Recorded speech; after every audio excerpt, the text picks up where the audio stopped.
So welcome to the fifth session of module 3, velocity and acceleration analysis by analytical method. So in this session we are going to discuss what is Fredestein equation, and we are going to derive Fredestein equation for 4 bar mechanism and slider crank mechanism. So let us consider the first one, that is Fredestein equation for 4 bar mechanism, or we call sometime this equation as analytical synthesis of 4 bar mechanism.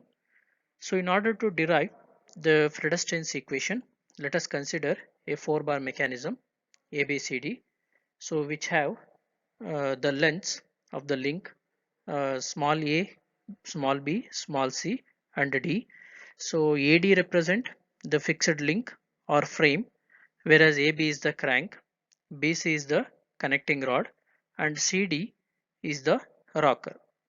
Okay, so AD length is D, whereas AB length is small a, BC length is small b, CD length is small c, and angle for the link AD is equals to 0, for the link AB theta, and for the link BC it is beta, and for the link CD so it is phi. And direction also you can see, for the first link AD, the vector A with respect to vector D, therefore direction should be towards A. Here vector B with respect to vector A, therefore direction should be towards B. Vector C with respect to vector B, therefore direction should be towards C. And vector D with respect to vector C with respect to vector D, therefore direction should be towards D. So these are the direction and angles for the uh, given 4 bar mechanism. Now let the link AD is fixed one, and as we have explained, AB, BC and DC makes an angle theta, beta and phi with respect to the real axis. Always x-axis is the real axis, whereas y-axis is the imaginary axis. Now we have to consider the links as vectors. So what do you mean by vector? Vector means it should have both magnitude as well as direction, and the corresponding vector displacement along x and y axis can be discussed now. Okay, so the coordinates for link AB, for the link AB along x axis and along y axis. Okay, so in order to represent the coordinate system, so we have to consider along x axis, along y axis. So it forms a triangle like this, and directions should be like this only, then only the loop will be closed one. So along real axis or x axis, direction should be like this, and along y axis direction should be upward, then only the loop will be closed like this. So now since opposite side of this triangle ABD, therefore it is a sin theta. Since this is opposite side, therefore a sin theta. So adjacent side becomes a cos theta. Okay, so similarly the components along x and y axis. So for this link BC, components along x and y axis. So first draw a line from C downward direction parallel to y axis, and the direction should be towards the C. Similarly, and it is the opposite side of the triangle, therefore B sine beta. Similarly, we have to draw a line from B parallel to x axis or real axis, and direction should be towards C, and this represent B cos beta. Okay, the angle of this triangle is beta, therefore it represent B cos beta. So for two links, the representation of components along x and y axis is over. So coming to the last link CD. For the link CD, so first draw a line along y axis and the direction should be towards D, and since this is the opposite side of the triangle, therefore C sine phi. C sine phi. Similarly, along real axis or x axis, direction should be towards D, and this is nothing but C cos phi, because this is adjacent side of the triangle, therefore C cos phi. So like this, we can represent the components of respective links along x and y axis. So next one, uh, in order to consider the equilibrium of the mechanism, the sum of the components along x axis and y axis must be 0. So for that, let us consider the values along the x axis. So if you see the figure, along x axis we have a cos theta, correct, and it is acting away from the point A, therefore I will consider it as a positive. Similarly, here we have b cos beta, it is also acting in the same direction, therefore I will add these two. Then, so here below or along x axis we have d, that is magnitude of AD. It is acting in the opposite direction, therefore minus d. And in the on the same line we have another component c cos phi. It is also acting opposite to this line, therefore I will consider, or I will subtract this one, minus cos phi, which is equals to 0. I will call this one as equation number 1. Similarly, we have to consider the components along y-axis. So along y-axis, we have, starting from this triangle, a sine theta. It is acting upward direction, therefore positive 1. And here we have c sine phi, which is acting downward direction, therefore minus c sine phi. And here we have b sine beta, which is acting upward direction, therefore positive. So only three components that are there along the y-axis, which is equals to 0. And let me call this one as equation number 2. Now from equation 1 we can write, so b cos beta is equals to d minus, so I will take this one inside the bracket, therefore a cos theta minus c cos phi. Okay, so from the equation number 1 we can write like this. I will call this one as equation number 3.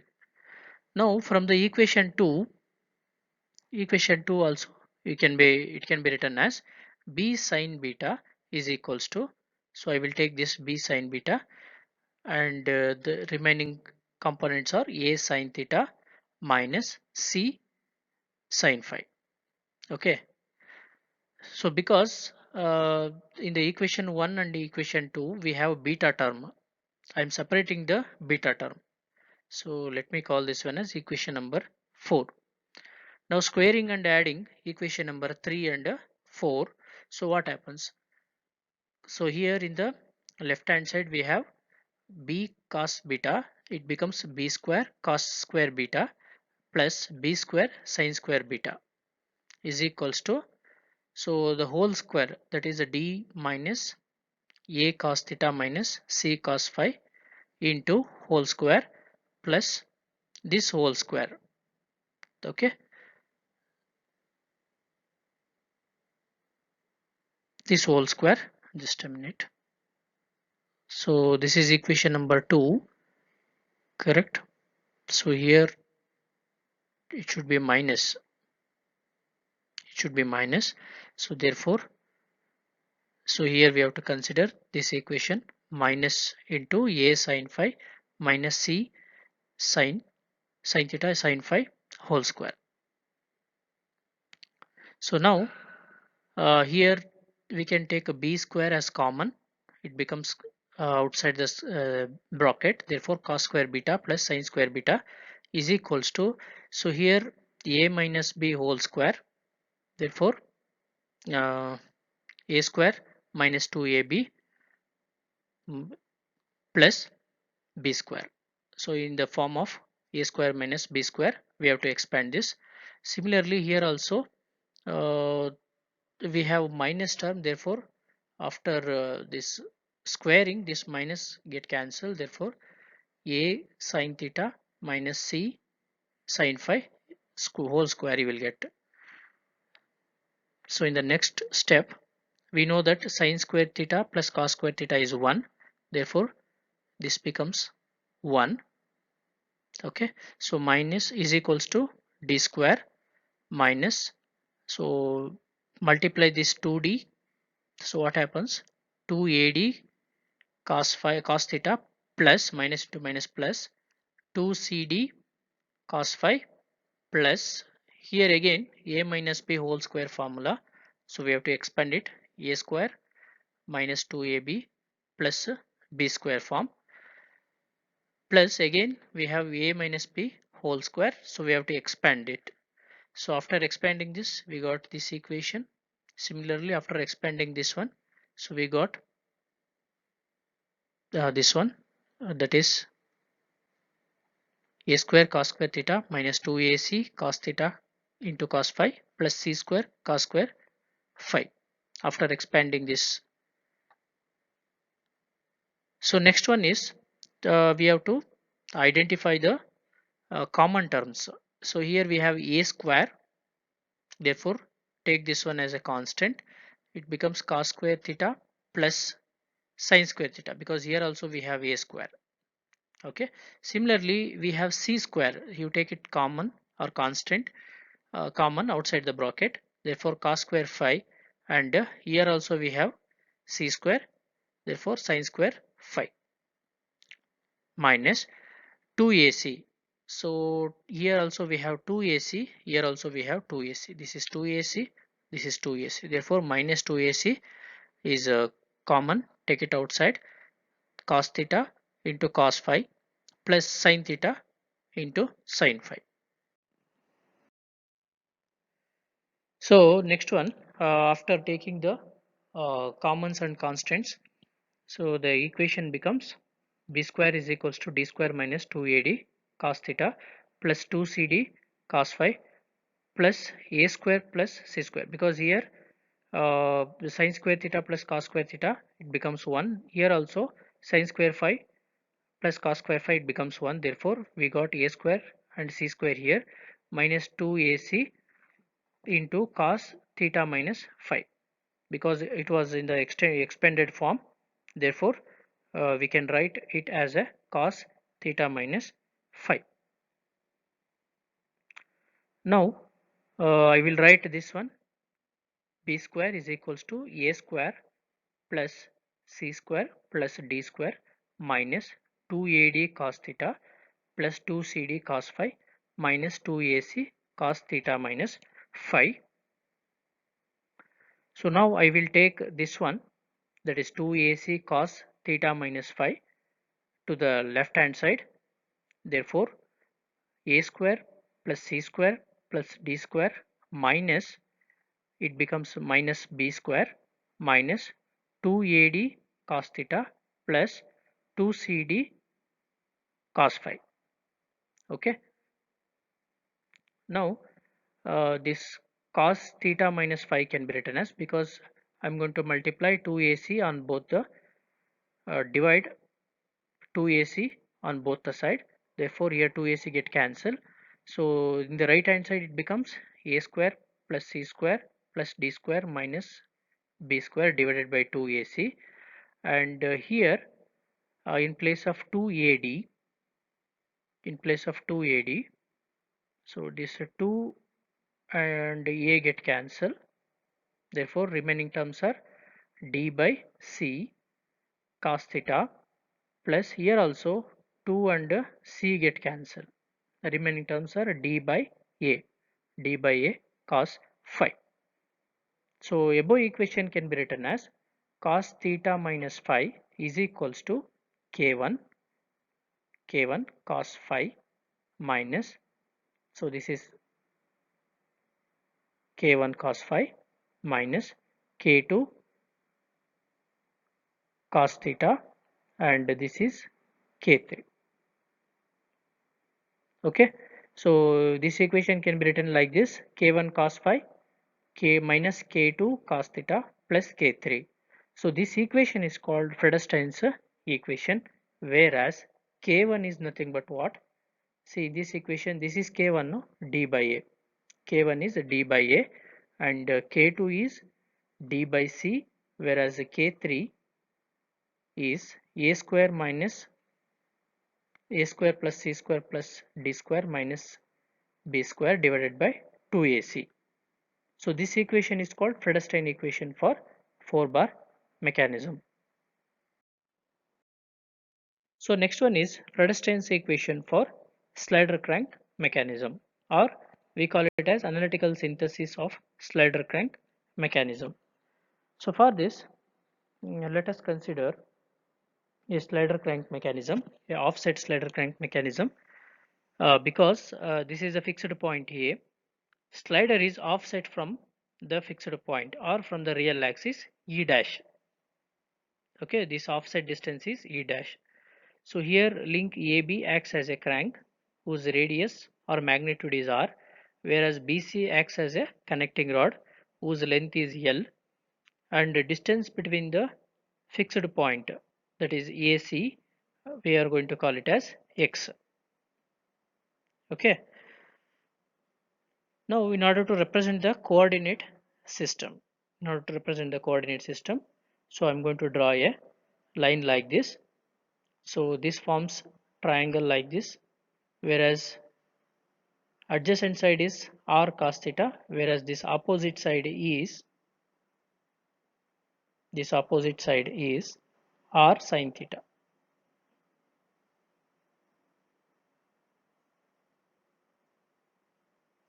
R sin theta. Okay, so like this we are going to represent the coordinate system. Now since this slider is x-axis sliding along the x-axis, the change of displacement along the x-axis is directly proportional to the angular displacement of the crank. Okay, so the change of displacement along the x-axis of the slider is directly proportional to the angular displacement of the crank. Correct. So I'm going to consider this condition. Now this delta x is equals to c times of delta c. Okay, so where c is the proportionality constant, so this delta x can be written as xf minus xs. Okay, then delta theta can be written as theta f minus theta s. So here xf is nothing but the final position of the slider, whereas xs is the starting position of the slider, and theta f is the final position of the crank, whereas theta s is the starting position of the crank. Okay, now we can write this equation as c is equals to xf minus xs divided by theta f minus theta s. So xf theta f, which is nothing but the final position or finishing position, and xs theta s are the starting position or initial positions, and c is the proportionality constant or constant of proportionality. Now from the figure, the coordinates of the point B and C can be written as, so xb, for this point xp is nothing but r cos theta, because along x-axis we have this one r cos theta, and along y-axis we have r sin theta. Therefore for the point B we can write x as xp is equals to r cos theta and yb as r sin theta. Similarly for this link BC, so xc is nothing but what? For the link BC, xc is nothing but x, because so this is the position of the triangle. Position of the triangle along x-axis we have x, therefore it is a x, whereas along y-axis we have the eccentric. Okay, so along y-axis we have the eccentric, therefore this is nothing but e dash, yc is nothing but e dash. So consider the triangle BCD. Now let us consider the triangle BCD. By using Pythagoras theorem, the longest length BC square is equals to sum of the square of the other two link lengths or side lengths. So CD square plus BD square. BC square is equals to CD square plus BD square. So BC is L, that is length of the connecting rod. L square is equals to CD. So this CD is nothing but what? X minus R cos theta. Correct. X is the total length from A to C.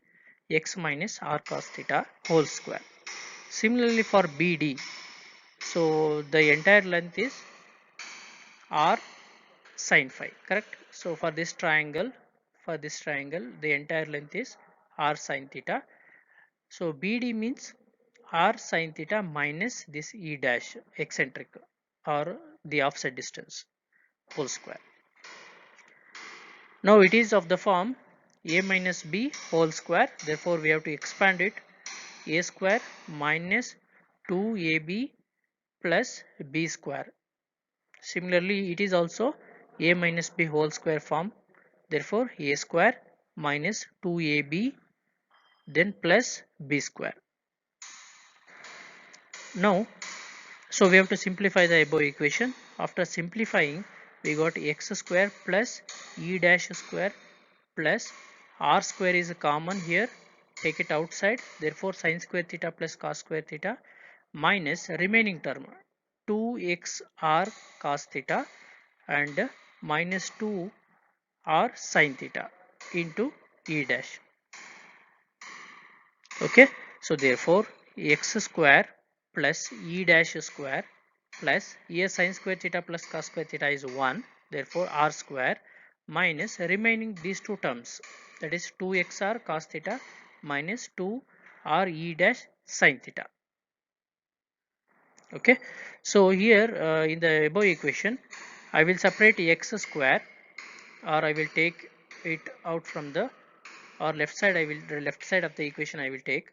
So the remaining terms are L square minus R square minus E dash square plus this 2xr cos theta plus 2r E dash sin theta. So above equation can be written as x square is equals to k1, that is nothing but k1 x cos theta, then this is k2 sin theta, and this is k3. So this equation is nothing but Fredestein's equation. Fredestein's equation for slider crank mechanism. Okay, so where k1 is 2r, k2 is 2r e dash, k3 is L square minus r square minus e dash square.